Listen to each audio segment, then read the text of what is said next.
En la medida en que la filosofía no es un mero amor al saber, sino un cierto saber, el filósofo ha de ser, de algún modo, un sabio, dotado de una sabiduría sui generis.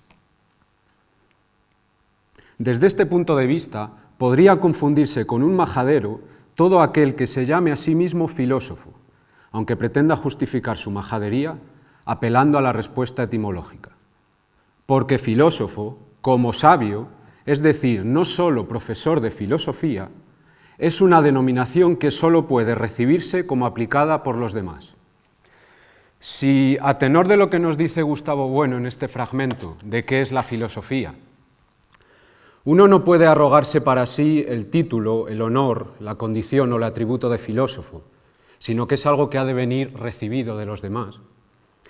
Y si a la hora de decir de un ego diminuto que es filósofo, queremos huir de definiciones basadas en criterios ideológicos, en simpatías políticas, en prejuicios y en estereotipos alejados completamente de la práctica real de la filosofía, hemos de construir una definición filosófica de filósofo, una definición que por ser filosófica ha de ser sistemática.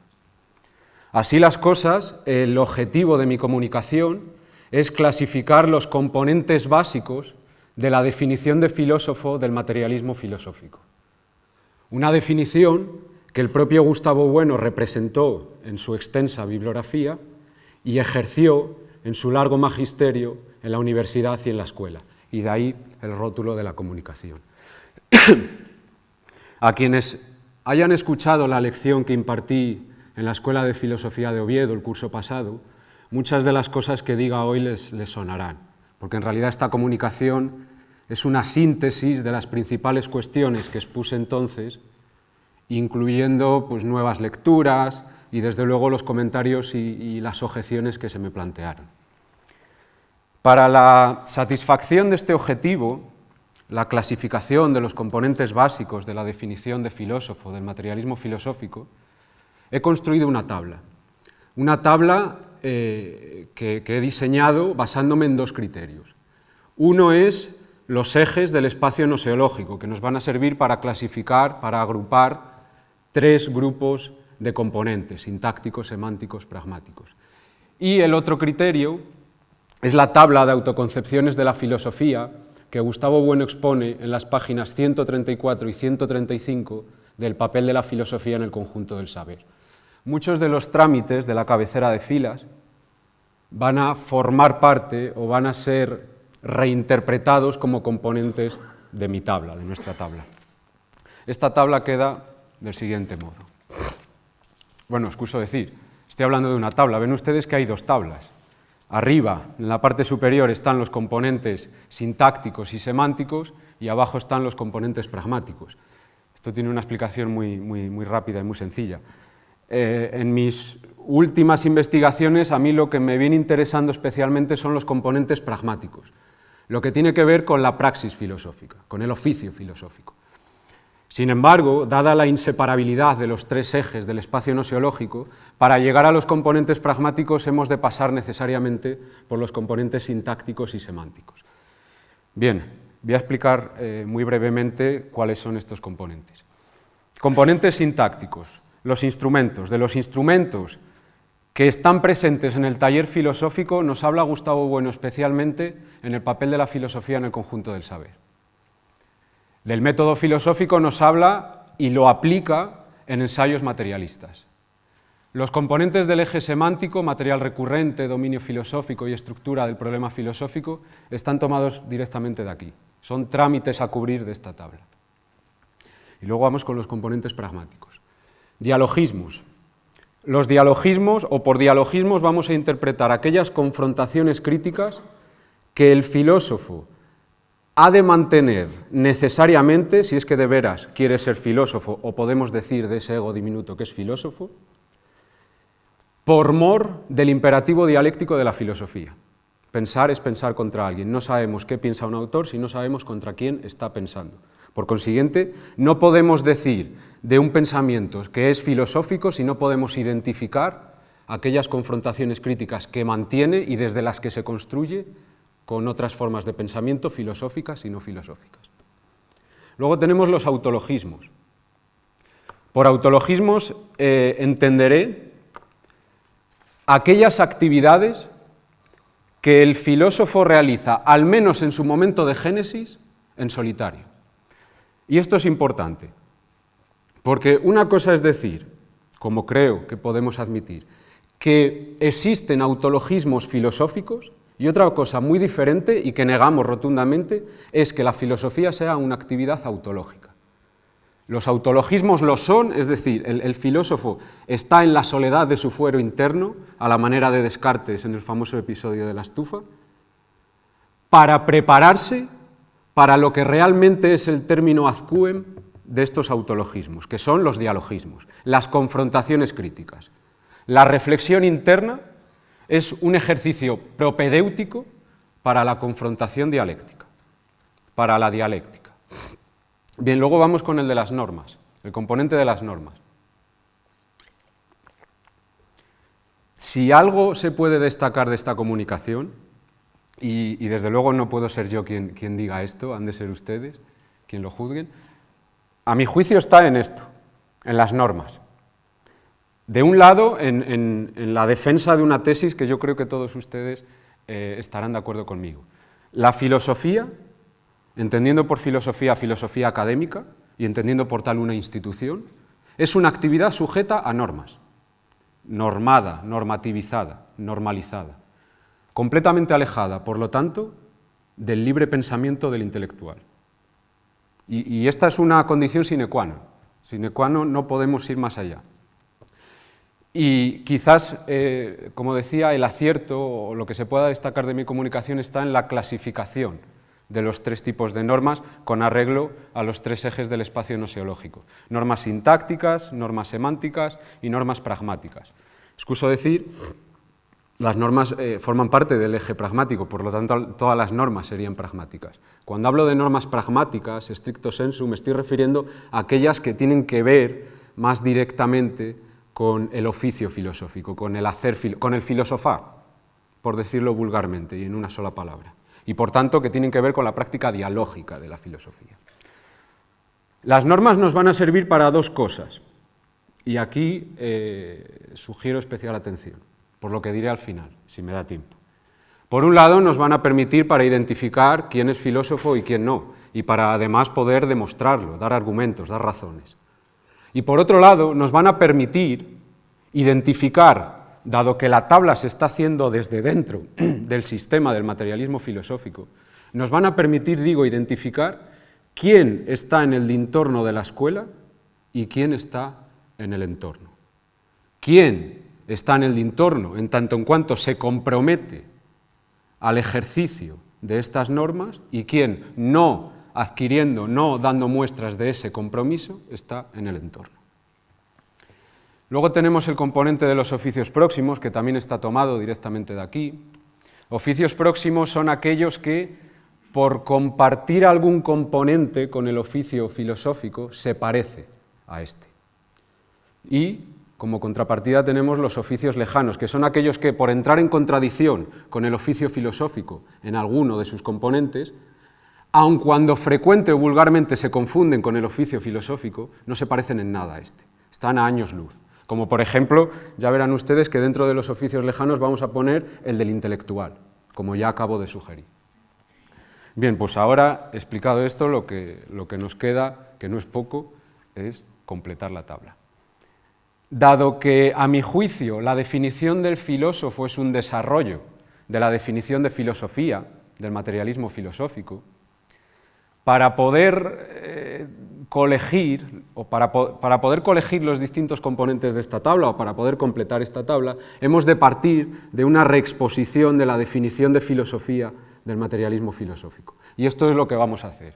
En primer lugar, centrándonos en las cuestiones preambulares del diccionario filosófico, y a continuación iremos a qué es la filosofía, a explicar, a reexponer cuál es la concepción de filosofía por la que Gustavo Bueno o el materialismo filosófico toma partido.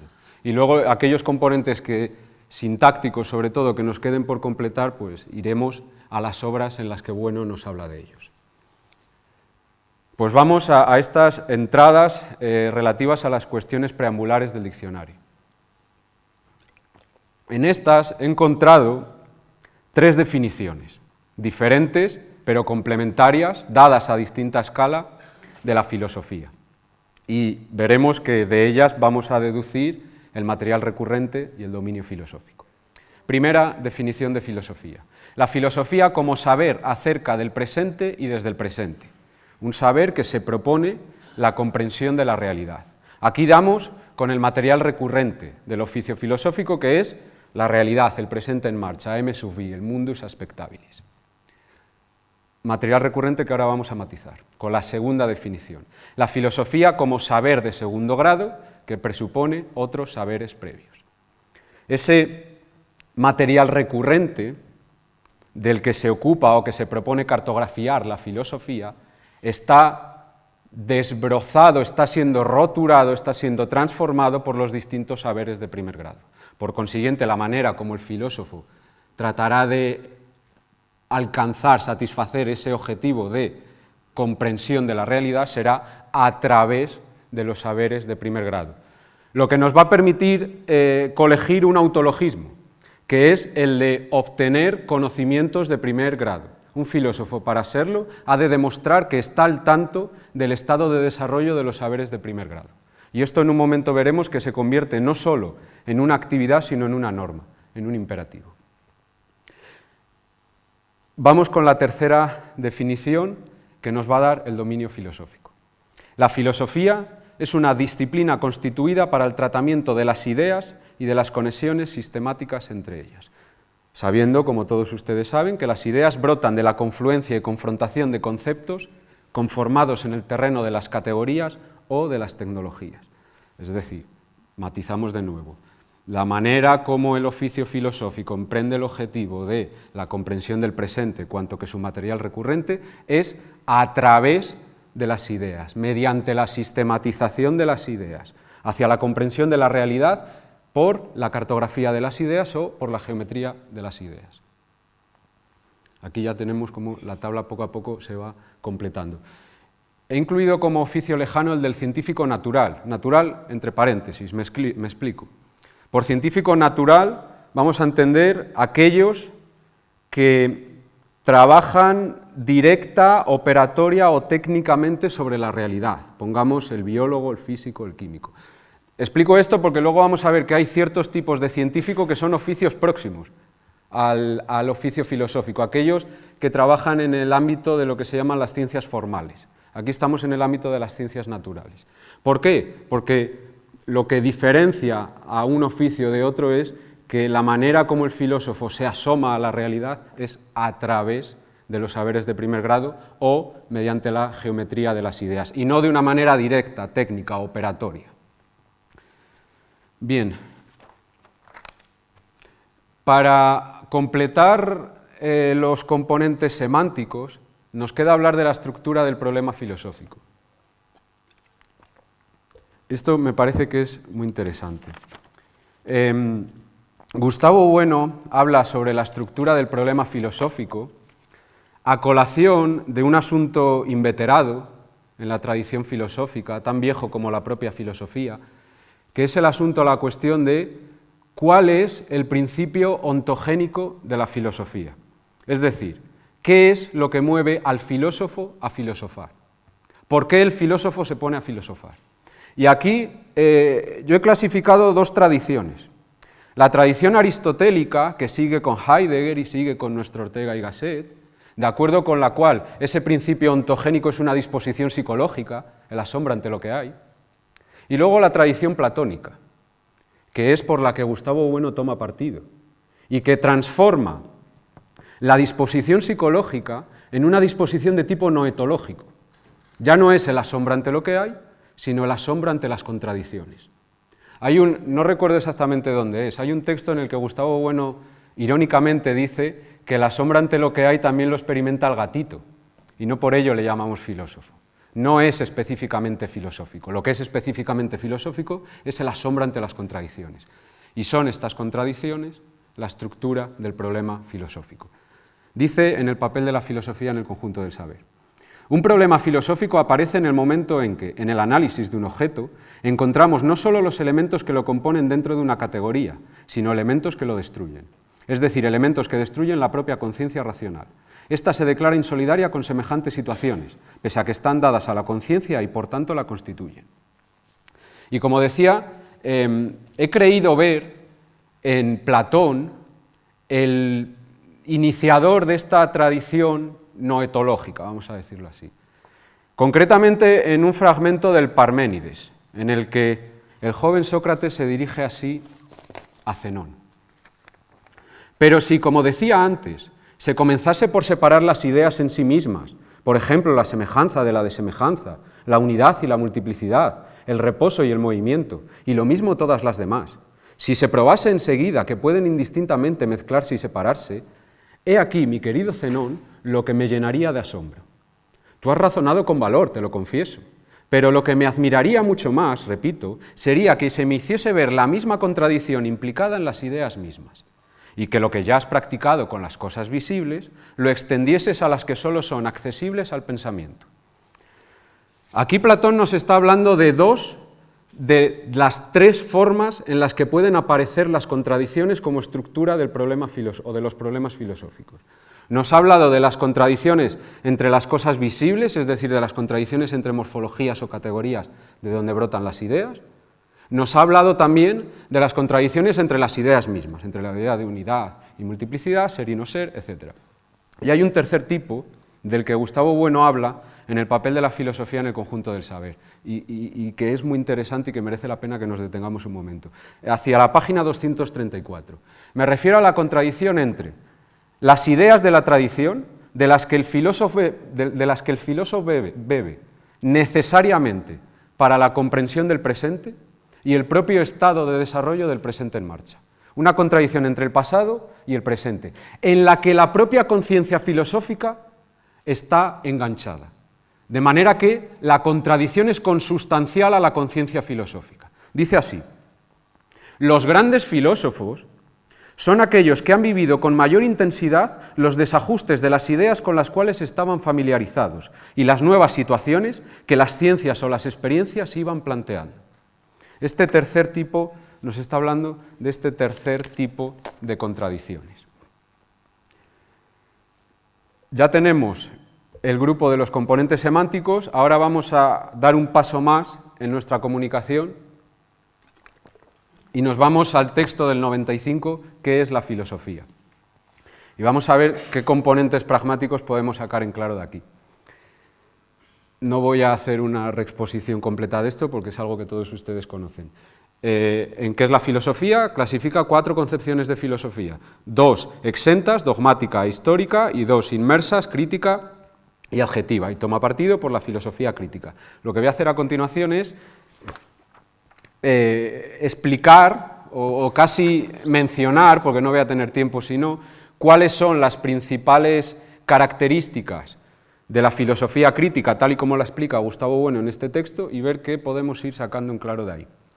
En primer lugar, crítica. ¿En qué sentido habla Gustavo Bueno de la filosofía crítica? Lo explica muy claramente en la página 45. No voy a leerles el párrafo completo, simplemente lo hago a modo de highlight.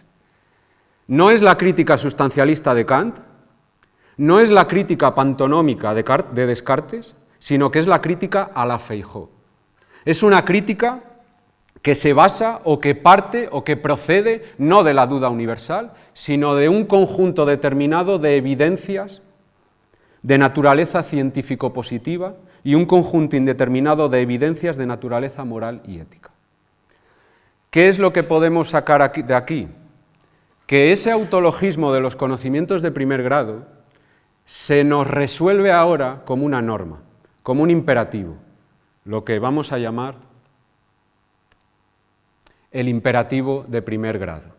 No es solo que al filósofo se le recomiende que esté al tanto del estado de desarrollo de los saberes de primer grado, es que tiene que estarlo, si de veras es filósofo. No sé exactamente, no lo recuerdo, en qué libro introduce Gustavo Bueno esta cita. Me parece que es en el papel de la filosofía en el conjunto del saber, pero no estoy completamente seguro. Una cita del libro ¿Por qué los filósofos?, de Jean-François Revel, o Revel, no soy francoparlante, entonces no sé cómo se pronuncia. Introduce esta cita y dice que está completamente de acuerdo con lo que dice Revel en ella. Y es la cita como podemos resumir, o con la que podemos resumir este imperativo de primer grado. Dice así: si solo se leen libros de filosofía, no se puede en modo alguno ser filósofo. En esto consiste, a mi juicio, tal y como yo lo estoy interpretando y como se lo presento a ustedes, el imperativo de primer grado. Ahora bien, ¿para qué estos conocimientos de primer grado? Además de para lo que ya se ha mencionado antes de la filosofía como saber de segundo grado. Explica Bueno en qué es la filosofía. De nuevo, si no recuerdo mal, porque viene al hilo de esta cita de Revel. ¿Para divulgar? No. El del divulgador es un oficio lejano al oficio filosófico. Una de las razones al respecto de lo que estamos comentando ahora, por las cuales el filósofo, para serlo, ha de acogerse a este imperativo de primer grado, es para practicar el autologismo que he rotulado como catarsis crítica, que consiste en cumplir la función que ha cumplido históricamente la filosofía, como explica Bueno en la página 274 de Ensayos materialistas, de, cito textualmente, filtro que ha impedido obras necias o monstruosas. Es decir, se trata de denunciar o triturar las supercherías y las mitologías en las que muy frecuentemente incurren los científicos, sobre todo cuando actúan como filósofos espontáneos o fundamentalistas científicos. Para esto, y para lo que tiene que ver con la definición de la filosofía como saber de segundo grado, este imperativo de primer grado. Con respecto a cómo entiende Bueno la filosofía crítica, nos queda mencionar un último autologismo. Cuando Gustavo Bueno hablaba de en qué consiste la filosofía crítica, y esto muchos de ustedes también lo han repetido, solía decir una frase que es algo parecido a lo siguiente: criticar es clasificar y clasificar es criticar. De manera que otro de los autologismos que pone en práctica el filósofo, si es que de veras es filósofo, es la clasificación, la discriminación. Por cierto, una clasificación partidista, es decir, dialéctica, en la que se toma partido, porque es interna a determinado sistema, como veremos ahora. Porque la filosofía crítica, para serlo, ha de ser sistemática. Esto es algo que también explica Gustavo Bueno, páginas 44 y 45 de qué es la filosofía, no lo voy a leer. Simplemente menciono cuáles son las dos normas que se coligen del carácter sistemático que tiene la filosofía crítica, porque me parece que son dos normas, sobre todo una de ellas, importantísimas para el segundo objetivo para el que ya he mencionado antes que nos sirven las normas.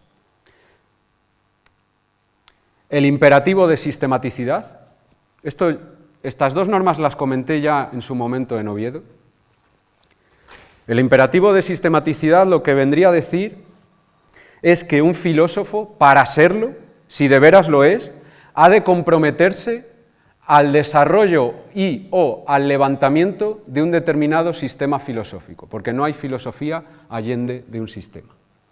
Y el imperativo de coherencia sistemática se sigue del anterior. Es la manera como he traducido, previa crítica, aquella famosa fórmula de filósofos como Fichte o como Ortega y Gasset de primero vivir y luego filosofar.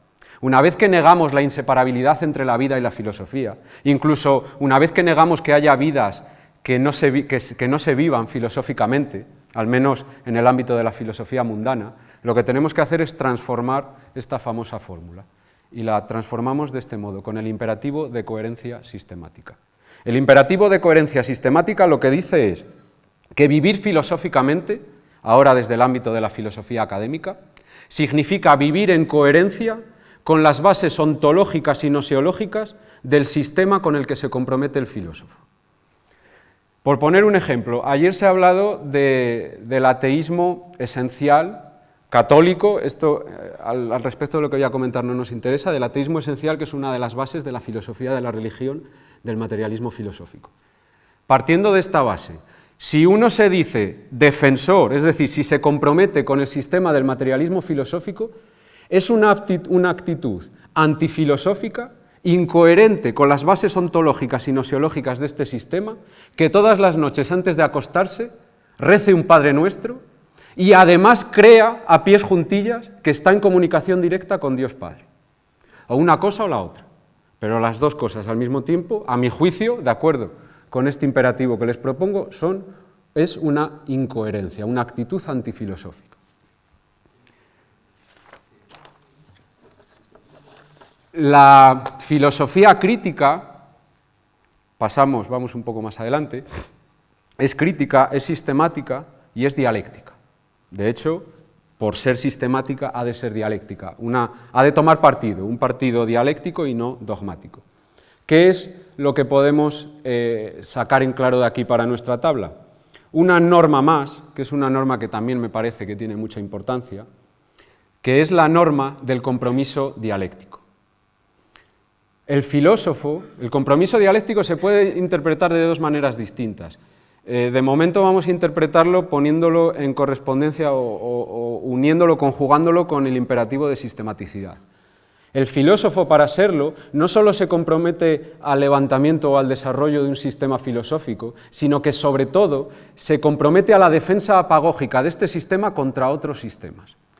Y lo que es más importante, y aquí es donde vienen los dialogismos, para que nosotros podamos decir que efectivamente ese filósofo está satisfaciendo el imperativo el compromiso dialéctico, hemos de poder detectar el ejercicio de los dialogismos, es decir, de las críticas en las que se realiza la defensa apagógica del sistema. Y esos dialogismos son los modos de crítica que Gustavo Bueno clasifica en la filosofía crítica de Graciano. Crítica dialógica y ontológica, que está dirigida fundamental, pero no exclusivamente, contra los rivales y contra los contrarios del sistema, del materialismo filosófico o del sistema por el que se tome partido, y la crítica logoterápica, que va dirigida, fundamental, aunque no exclusivamente, hacia los filósofos que se mantienen en el entorno de su escuela. No he incluido, y esto a ver qué les parece a ustedes, el cuarto modo de la crítica translógica, porque de acuerdo con lo que diremos cuando lleguemos a los instrumentos del oficio filosófico, en la medida en que esta crítica translógica procede por medios no lingüísticos o extralingüísticos, procede también, al menos eso es lo que concluyo yo, por medios extrafilosóficos o no filosóficos. Y completamos, aunque esto ya lo he mencionado, el oficio lejano del intelectual.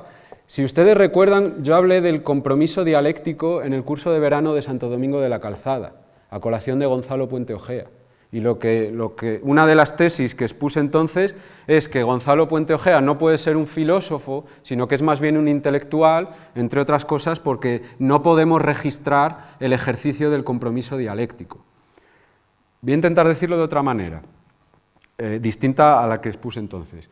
¿Por qué el intelectual es un oficio lejano al del filósofo? Porque el intelectual ni se compromete dialécticamente, ni hay tampoco un compromiso con determinado sistema filosófico.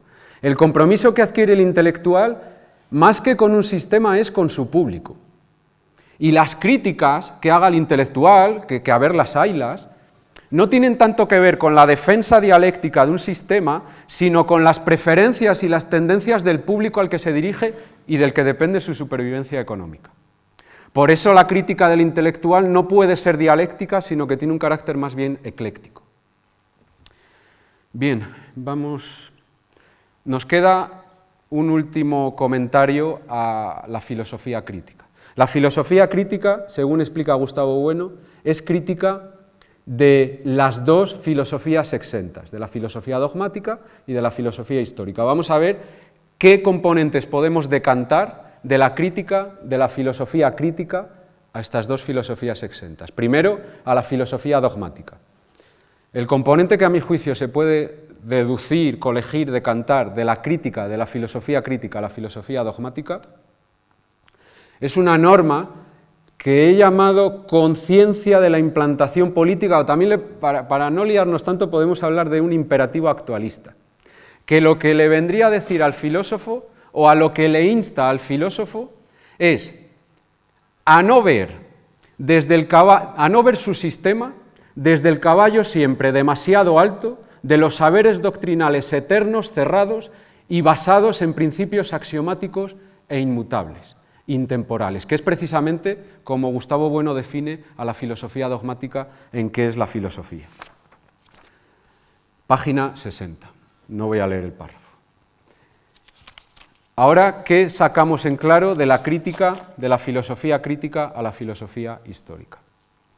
Cuando en ¿Qué es la filosofía? Gustavo Bueno habla de la filosofía histórica, hace referencia casi exclusivamente a los profesores universitarios de filosofía que en sus discursos, en sus artículos o en sus clases hacen exégesis de uno o varios nombres de la tradición a los que consideran absolutamente necesarios para la comprensión del presente, que eso es, en pocas palabras, en lo que consiste la filosofía histórica. Pues bien, siendo esta la filosofía histórica, ¿cuál es la crítica que hace la filosofía, o qué sacamos de la crítica de la filosofía crítica a la filosofía histórica? Un nuevo autologismo, que es la historia filosófica de la filosofía. Un filósofo no solo, desde luego, debe poseer conocimientos de primer grado, sino también debe demostrar un manejo de la tradición filosófica, de la historia de la filosofía. Pero no un conocimiento neutral, doxográfico o filológico de la historia de la filosofía, sino un conocimiento filosófico, dialéctico, crítico, triturativo, sistemático. Este autologismo de la historia filosófica de la filosofía, según nos explica Gustavo Bueno en las páginas finales de Ensayos materialistas, ha de proceder con arreglo a un método, el método de la gramática de la filosofía, que él magistralmente aplica a la filosofía kantiana, que desde luego no tengo tiempo de explicar aquí, pero nos sirve para completar esa casilla del método filosófico, aunque todavía no está del todo completa. Y para terminar esta parte de la comunicación, tenemos dos oficios. Un oficio próximo, que es el del profesor de filosofía. ¿Por qué es un oficio próximo? En el párrafo que les he leído al inicio de la comunicación, Gustavo Bueno sugiere que un profesor de filosofía puede ser filósofo, pero no necesariamente. Es decir, hay filósofos que son profesores de filosofía y hay otros que no lo han sido. Y hay profesores de filosofía que son filósofos, el propio Gustavo Bueno, y hay otros que no. ¿De qué depende? Del modo como se ejercite, entre otras cosas, depende del modo como se ejercite la historia de la filosofía, el autologismo de la historia de la filosofía. Desde luego, lo que sí que ponemos como un oficio lejano al oficio filosófico, porque entra en contradicción con el componente autológico que acabo de mencionar, es al doxógrafo de la filosofía, al historiador neutral de la filosofía, como son tantos que han escrito tantos manuales de historia de la filosofía. Vamos a completar la casilla del método filosófico. Gustavo Bueno explica y aplica el método que hay que poner en práctica para el desarrollo y para el levantamiento del sistema del materialismo filosófico en los ensayos materialistas. Y en la página 11, es decir, al inicio de este libro, ya nos deja bien claro cuál es el método al que se van a acoger sus ensayos. El método geométrico, el método platónico, el método dialéctico, el método trascendental, el método de análisis crítico, el método crítico regresivo, como lo queramos llamar. Pero es el método que Platón representa en diálogos como República o Parménides, que ejerce en diálogos como Parménides y como sofista, y que deja como herencia a sus discípulos. Y esto creo, voy a detenerme un momento aquí porque me parece que este es un marco idóneo para decir esto. Muchas veces se suele decir que el legado que Platón deja como herencia a sus discípulos es lo que hoy conocemos como sistema platónico. Cualquiera que sepa un poco de historia de la filosofía sabe que esto no es verdad, que el sistema platónico es un proceso escolar o escolástico que tiene, diría, muchos siglos de creación. El legado que Platón deja como herencia a sus discípulos está compuesto por, primero, el método geométrico, que estuvo muy interesado en implantar y que sus discípulos se lo aprendiesen al dedillo. En segundo lugar, los diálogos, en los que condensa o sintetiza aquellos problemas de primer grado, matemáticos, geométricos y astronómicos, que le interesaron en su época de vejez, y que no son sino contradicciones, es decir, la estructura del problema filosófico. Y, en tercer lugar, la academia, que es el centro en el que sus discípulos debían reunirse para, poniendo en práctica el método, tratar de esclarecer esos problemas filosóficos. Así las cosas, y mutatis mutandis, el legado que a mi juicio dejó en herencia a Gustavo Bueno tiene tres patas. El poderoso sistema del materialismo filosófico, probablemente el sistema más, y sin el probablemente, el sistema más potente de nuestro presente en marcha, el método geométrico, para poder desarrollar ese sistema y para cumplir el compromiso dialéctico de defensa apagógica contra terceros sistemas, y que se ha aplicado estos días en este mismo lugar, y la escuela del materialismo filosófico, una de las escuelas más fuertes, más vivas y más capaces de nuestro presente en marcha. ¿Qué sacamos en claro con respecto a los componentes pragmáticos del componente sintáctico del método geométrico? En primer lugar, desde luego, el oficio próximo del geómetra, que es de donde Platón toma este método, los geómetras y los matemáticos. Y, por otro lado, otra norma sintáctica que también me parece que es muy importante que quede constancia de ella, que es el compromiso metodológico. Un filósofo, para comprometerse al levantamiento, al desarrollo y a la defensa apagógica de un sistema, ha de comprometerse a la aplicación o al ejercicio de un determinado método, en este caso del método geométrico.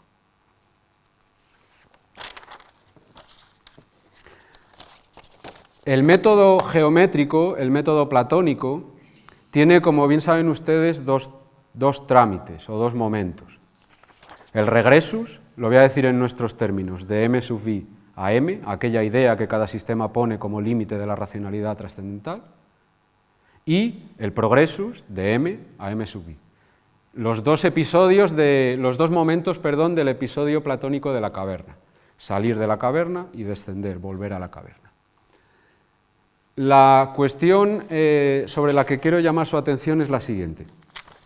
Si, como explica Platón en República, el filósofo está tan a gustito a la luz y al calor de las ideas, y si volviendo a la caverna se arriesga al ridículo y que incluso a que sus conciudadanos quieran matarle, ¿para qué el progresus? ¿Para qué descender a la caverna?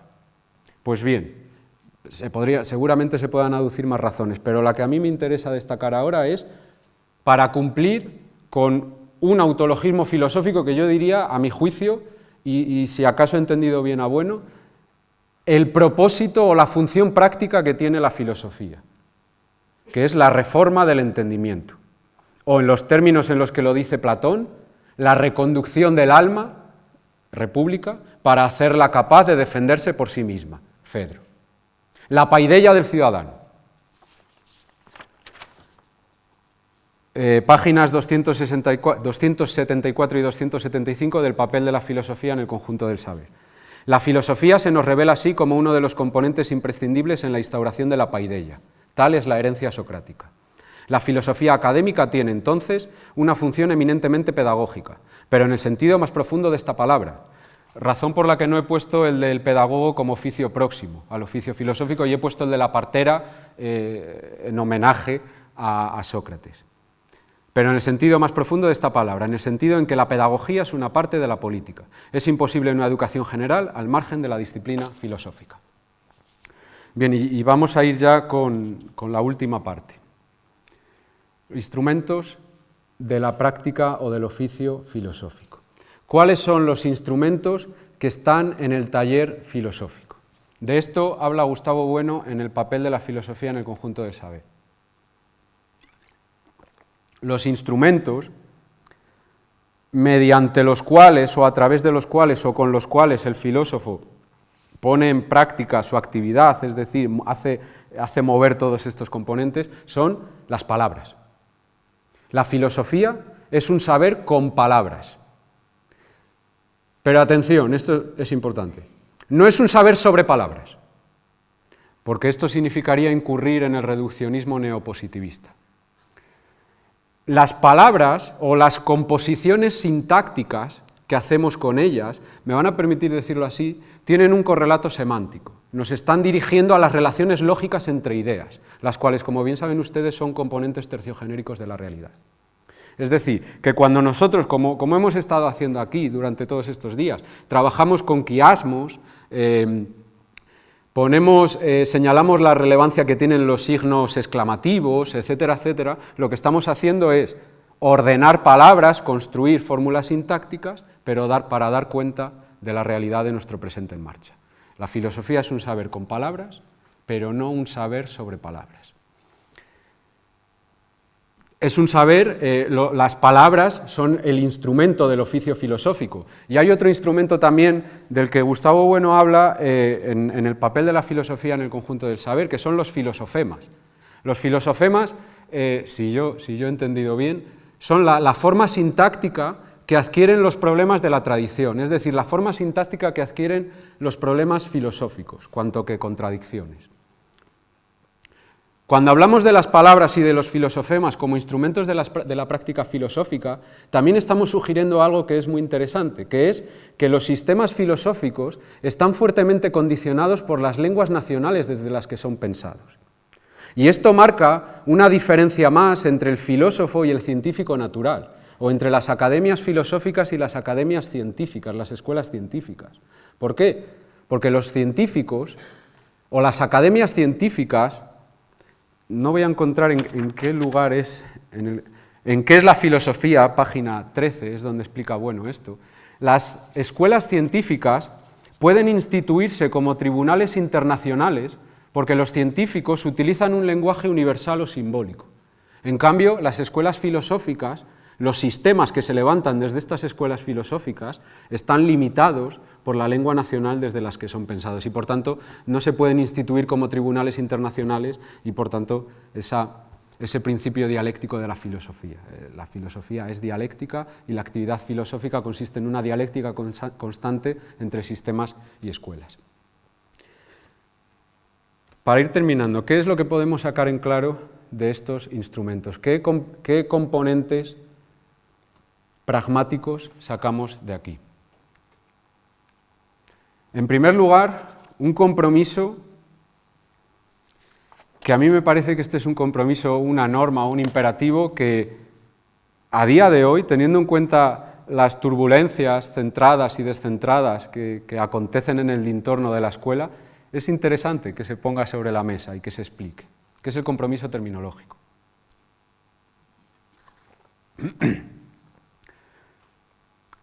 Un filósofo, cuando se compromete a la defensa apagógica de un sistema, se compromete al desarrollo de un sistema, se compromete, ya lo he dicho, a la aplicación de un determinado método. Pero es que se compromete también, y esto a veces se olvida, y quien tenga oídos que oiga, a la aplicación o al empleo de una determinada terminología. Y en esto consiste el compromiso terminológico, porque no es lo mismo hablar de ego trascendental que de sujeto trascendental. No es lo mismo hablar de gnoseología que de epistemología. No es lo mismo hablar de materialismo discontinuista que de materialismo filosófico. Y no son meros juegos de palabras, esto es lo que yo quiero dejar constancia y lo que espero que se esté entendiendo bien. No estamos hablando de que podamos sustituir una palabra por otra, porque tienen un correlato semántico, porque las composiciones lingüísticas implican relaciones lógicas entre ideas. Por eso no es lo mismo hablar de un término que hablar de otro. ¿Qué más componentes, además de este componente terminológico? Un nuevo autologismo, que es el de la composición de libros y discursos. Ya que veo que tengo tiempo, voy a leer un párrafo. Página 121 de El papel de la filosofía en el conjunto del saber. Los filósofos fabrican libros o discursos. Este es el término ad quem del autologismo filosófico. Los libros y los discursos, la confrontación dialéctica. La imagen del filósofo que nos ha transmitido Rembrandt es parcial, abstracta. Debemos interpretar su actitud introvertida, el autologismo, como una preparación para el trabajo cultural que le es propio, hablar o escribir. El filósofo del cuadro de Rembrandt representa su arquetipo cultural cuando se le interpreta como preparándose para hablar, para formular verbalmente sus meditaciones. En el momento en el que desconectemos la famosa imagen de los procesos verbales, deja de representar el arquetipo del filósofo y comienza a aludir al místico, oficio lejano, al brahman, que acaso encarnan una sabiduría más alta. La composición de libros y discursos como uno de los autologismos filosóficos, que permite alejar al filósofo del místico, o del librepensador, o del gnóstico, o del brahman, y acercarlo a los oficios del escritor y del político, del que escribe y del que habla o del que emite discursos. Y por otro lado, otro autologismo más que tiene que ver con el componente sintáctico de las palabras, que es la traducción. El filósofo, en la medida en que tiene que conocer críticamente la tradición, y es una tradición que en muchas ocasiones está pensada desde un idioma distinto del suyo, tiene que traducir o tiene que esforzarse por realizar una traducción de tipo filosófico, es decir, no de tipo estrictamente filológico o neutral, sino desde los parámetros de su propio sistema, porque un concepto griego se puede traducir, como bien ustedes saben, de muchas maneras distintas, y para elegir entre unas y otras, pues tenemos que mover los parámetros de nuestro sistema. Y esto es lo que aproxima al oficio del filósofo, al oficio del filólogo. Después de este recorrido, así sería como quedaría nuestra tabla con los componentes básicos de la definición del filósofo del materialismo filosófico, que, como digo, Gustavo Bueno representó. En realidad, el problema con el que me he encontrado es que, claro, no hay una definición explícita del filósofo, como sí que la hay de la filosofía, lo que llevó a muchos a decir que Bueno se olvidó del filósofo. No es cierto, en realidad Bueno lo que hizo fue dejarnos pistas, y creo que yo lo que he hecho, juzguen ustedes, es tirar de estas pistas, y allí donde la definición representada no llega, llega la definición en ejercicio. Es decir, el ejemplo magistral que Bueno ofreció de qué es, qué hace y qué debe ser un filósofo crítico. Muchas gracias.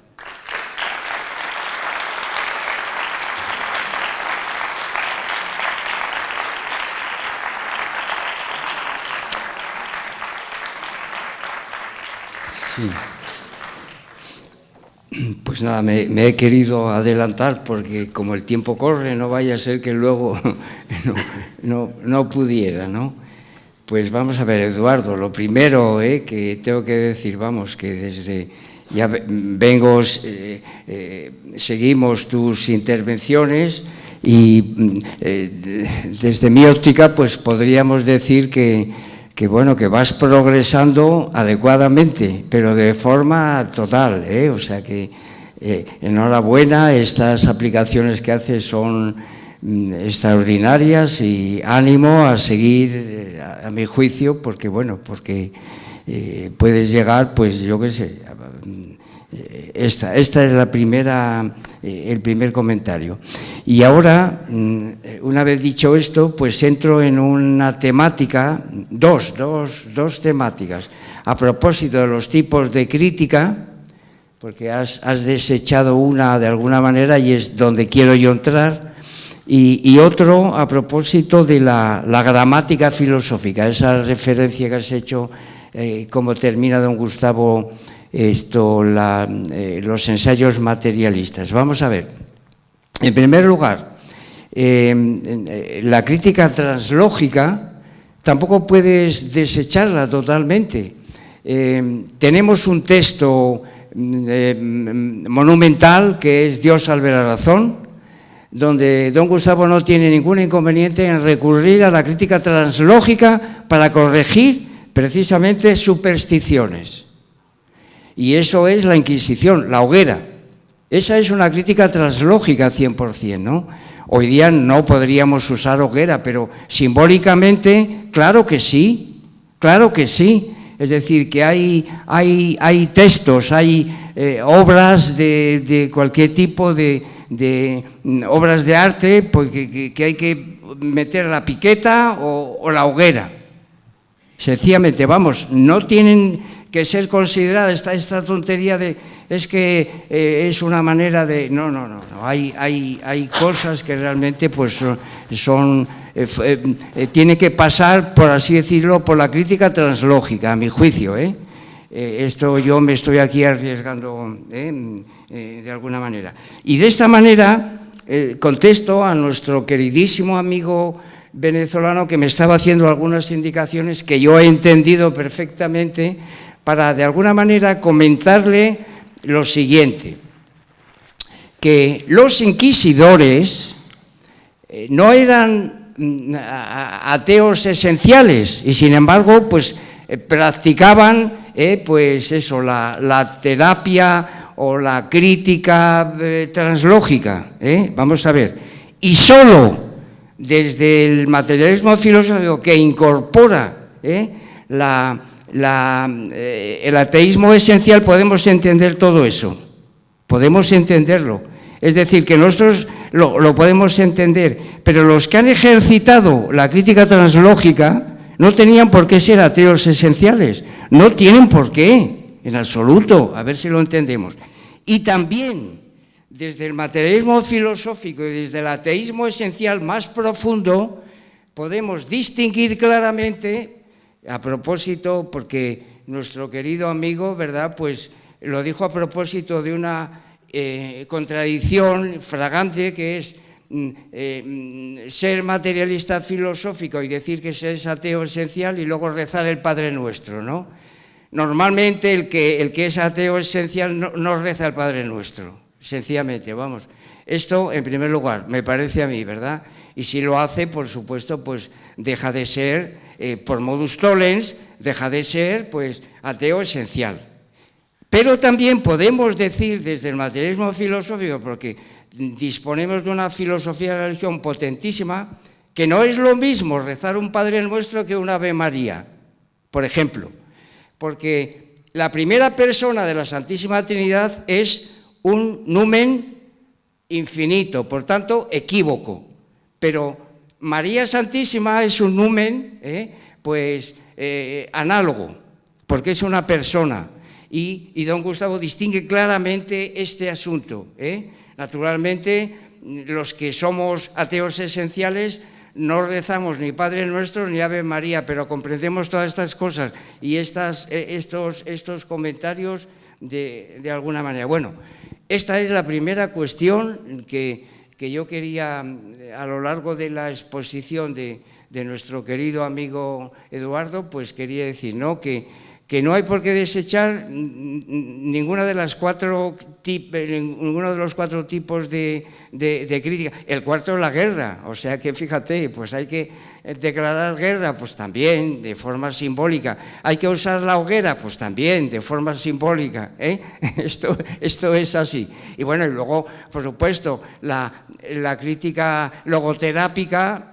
Entre nosotros, bueno, don Gustavo lo plantea entre él y sus discípulos, como él pues no está entre nosotros ahora físicamente, pues bueno, nos tenemos que arreglar, a ver quién tiene que ejercerlo, etc. Bueno, esto además tiene que ser pues repartido, porque para algunas cosas unos, para otras otros, bien.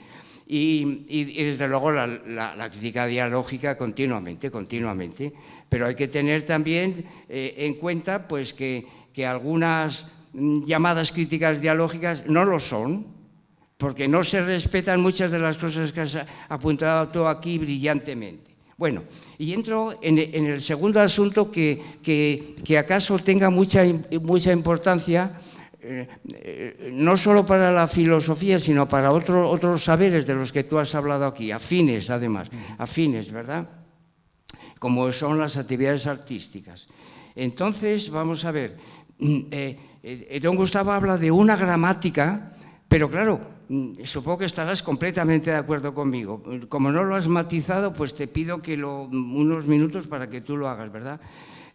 Pero para reinterpretar la gramática, para reinterpretar otras filosofías, no para componer. Eso es imposible. Eso sería, dicho ahora en nuestro lenguaje actual, inteligencia artificial. Eso es imposible. La inteligencia artificial no puede construir un sistema filosófico.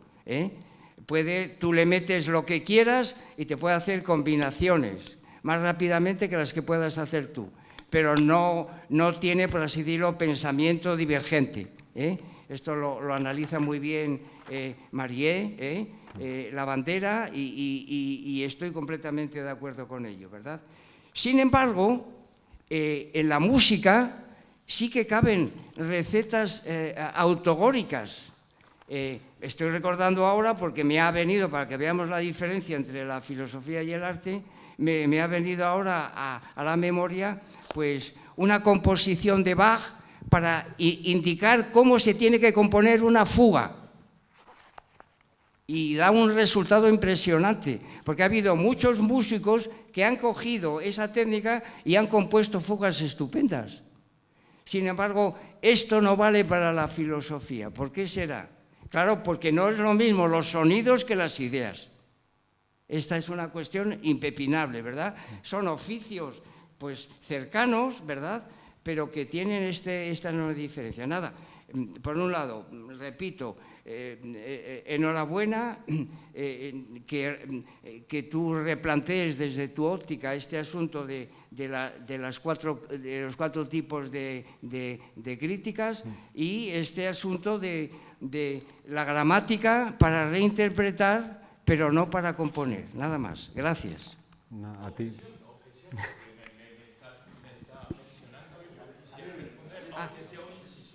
Muy bien. Sí. Disculpe usted, Nada.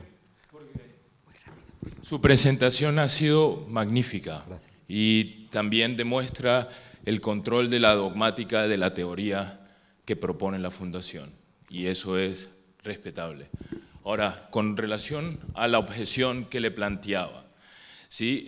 Yo lo que quería decir es que la Inquisición se iba a enfrentar a cosas realmente inciertas, y la brujería, el satanismo, son cosas que chocan incluso a los que creen ser ateístas, sobre todo porque uno puede ser muy ateísta, pero en la cultura donde se mueve, ya le decía ayer cuando cenábamos, hay un Cristo representado, están comiendo una cena en un cuadro, o sea, esa simbología no la podemos anular, están las iglesias, están todo este contexto que realmente existe. Ahora, el que se desprende en el plano de estos hombres hacia lo que llamaban la casa de brujas y todas estas cuestiones, para mí, vuelvo y repito, ciertamente cuando se fue a América, ¿sí?, hubo eso que usted le decía, se intentó sacar de ese delirio gnóstico,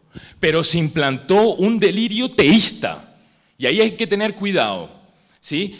Y lo digo desde una postura si se es realmente ateísta, porque se puede caer en un residuo teísta que puede inducir a ideas delirantes, cuestión que no es mi fundamento, es una de las teorías que plantea Karl Jasper, ¿sí?, psiquiatra suizo, ¿sí?, que vio todos estos fenómenos circulando y que a mí me parece que hay que considerar, y que precisamente la psiquiatría moderna alemana no toma la partitura que se lo planteaba la profesora Holzenthal, porque llevo rato dándole a la cosa y no puedo analizar por qué llegaron a esa idea, pero sí me parece ahora que si se mantienen esas posturas teístas en el fondo se puede caer en una idea delirante.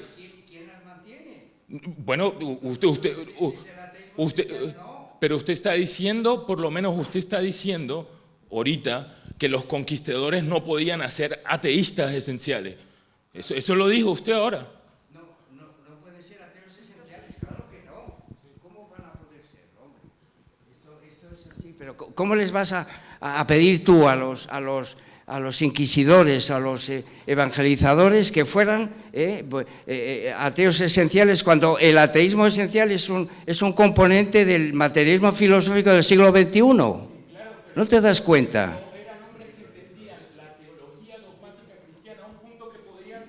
Que no, hombre, que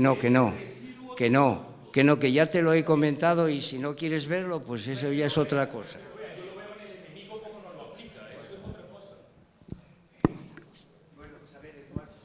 Bueno, sí, un par de minutos. Por lo que respecta a los tipos de críticas, creo he explicado el argumento por el cual me parecía que la crítica translógica, por proceder mediante recursos extralingüísticos, de acuerdo con lo que he mencionado ahora al final de la lección, procede también por recursos extrafilosóficos, pero bueno, por acogerme al compromiso dialéctico, yo he propuesto un argumento, tú has propuesto otro argumento que me parece más potente, que destruye el mío, por tanto yo lo único que puedo hacer es retirarlo y tener en cuenta esto que me has sugerido. Y muy rápidamente, por lo que respecta a la gramática de la filosofía, efectivamente, es un método que bueno, expone en las páginas finales de Ensayos materialistas, recogiendo la analogía que me parece que es en el Sofista, introduce Platón entre la filosofía y la gramática, el lenguaje, y que efectivamente no sirve para levantar sistemas filosóficos, para eso está el otro método, el método geométrico, sino que sirve para la trituración crítica de los sistemas de la tradición, de acuerdo con la manera como se compongan las distintas ideas de la ontología especial y sobre todo de la ontología especial. Sí. Bueno, nada, felicidades por tu charla. Yo tomo el micrófono porque para introducir una turbulencia. Vamos a ver. Yo creo que aquí hay un problema de fricción.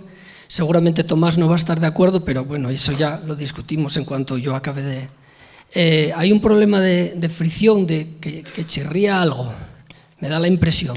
A mí me parece que lo que chirría es la aplicación del concepto de crítica que aparece en Garcián. Voy a responder el concepto de crítica que aparece en Garcián.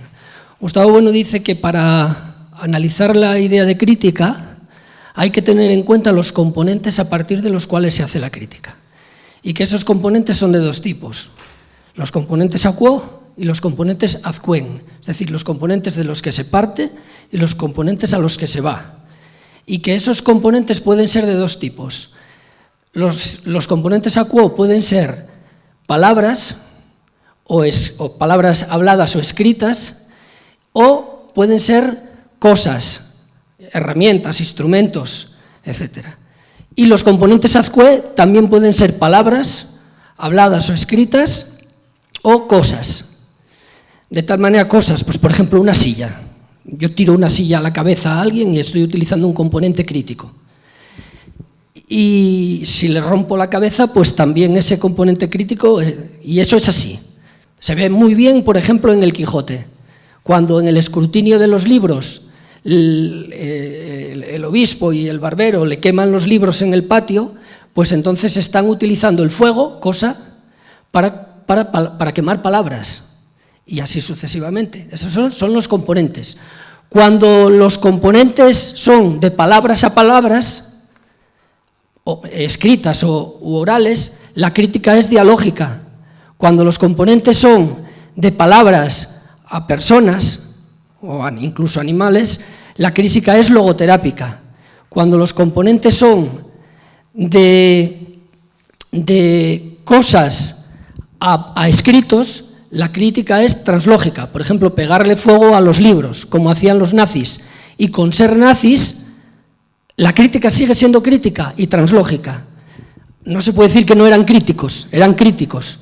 Y cuando se hace de cosas a cosas, por ejemplo, cortarle la cabeza a un Capeto en 1793, esa es una crítica ontológica, porque se hace con un instrumento, que es la guillotina, a la cabeza de una persona que también puede... Incluso también incorpora elementos logoterápicos, pero bueno, lo que pasa es que acaban en el límite con la vida de esa persona. Entonces, en cuanto, si en el eje pragmático tenemos en cuenta los dialogismos, yo entiendo que la crítica dialógica hay que introducirla, incluso la crítica logoterápica. A mí particularmente se me hace más difícil entender la crítica ontológica, porque entonces exigiría poner en el eje sintáctico arriba, en cuanto a instrumentos, cosas, no solo palabras, lengua nacional y filosofema. Exigiría poner cosas para que la crítica fuese crítica ontológica. Y si metemos crítica translógica, pues también a mí me parece que la crítica translógica se circunscribe exclusivamente términos a quo, desde cosas, la crítica ontológica, desde cosas, términos ad quem, hasta cosas, porque si no, me parece que chirría un poco el sistema, porque tal como lo define en la obra sobre Gracián. En la obra sobre Gracián está clarísimamente así. Yo sé que la interpretación de Tomás es otra y que no está de acuerdo con la mía, pero yo no lo veo así. Por eso decía que introduzco una turbulencia y nada más. Pues vamos a ver. Pero es que no es incompatible, Marcelino, en absoluto, porque aquí de lo que estamos hablando es de escritos, aunque esa nomenclatura que tú has presentado aquí es la verdadera, sin duda alguna, pues aquí lo que hacemos es podríamos decir lo circunscribimos a ciertos asuntos que tienen que ver con las escrituras, ¿no? Y entonces pues es lenguaje de palabras, y entonces yo le he entendido a Eduardo precisamente que se mueve en ese derrotero. Por supuesto, la riqueza que tú has incorporado aquí, pues hay que, por supuesto, esas distinciones son absolutamente pues determinantes, claro que sí, que hay que aceptarlas. Pero yo me he circunscrito precisamente pues al espíritu de lo que Eduardo estaba transmitiendo, ¿verdad? Y era pues eso, que hay desde el punto de vista filosófico, escritos filosóficos, pues que tienen que ser criticados dialógicamente, pedagógicamente, pero también translógicamente y también pues ontológicamente, aunque haya por supuesto estos componentes de objetos y de cosas, sin duda alguna. Y entonces la cuestión que yo dije precisamente pues es escritos que tienen que ser considerados no en una discusión dialógica, porque eso es imposible, sino precisamente pues ponerlos a consideración de si merecen la pena ser leídos o hay que echarlos a la hoguera. Esta es la cuestión, y bueno, lo de los nazis, bueno, pero yo me he referido a las hogueras de la Inquisición. Cuidado con eso porque hay que matizar aquí, ¿verdad?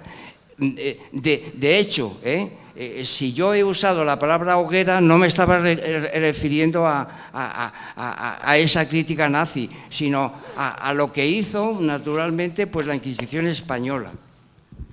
No iba dirigido a lo de los nazis a ti, sino a explicar al resto de la gente en qué consiste la crítica translógica.